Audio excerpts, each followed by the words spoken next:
अस्सलाम वालेकुम दोस्तों, उम्मीद है सब लोग खैरियत से होंगे। बात करेंगे कोरोना वैक्सीन के बारे में। तो खुशखबरी है और यूके ने बायोटेक फाइज़र की जो वैक्सीन है उसको अप्रूव कर दिया है और 40 मिलियन डोजेज का ऑर्डर भी कंफर्म कर दिया है। और स्टार्ट में जो है 20 मिलियन लोगों के लिए वो कारआमद होगी, क्योंकि एक बंदे को दो डोज जो हैं वो चाहिए होंगी और कुछ ही दिन में जो है वो यूज़र जो उसका स्टार्ट कर देंगे।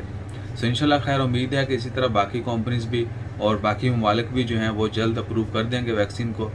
और ओमान में भी जो आपको पता है कि उन्होंने ऑलरेडी रिज़र्व किया हुआ है और स्टार्ट में जो है 40% ओमान की जो पॉपुलेशन है उसके लिए वो कोरोना की वैक्सीन यूज़ होगी। तो देखते हैं कि ओमान बायोटेक फाइज़र से लेता है या दूसरी कंपनी से भी लेता है। सो इंशाल्लाह खैर दुआ करें कि जल्द जो है ये मार्केट में अवेलेबल हो और हर बंदा जो इससे मुस्तफ़ीद हो। होपफुली सऊदी अरेबिया ने आपको पता है कि ऑलरेडी अनाउंस कर दिया है कि जितनी भी वैक्सीन होगी कोरोना की वो सभी के लिए फ्री होगी, बेशक सऊदी नेशनल हैं या खारजी हैं, सबके लिए फ्री होगी। ओमान ने अभी तक इस तरह की कोई न्यूज़ नहीं दी, बाकी ममालिक ने भी नहीं दी, लेकिन hopefully it will be free for everyone. Pakistan में भी उम्मीद है कि गवर्नमेंट की तरफ से फ्री होगी कोरोना की वैक्सीन।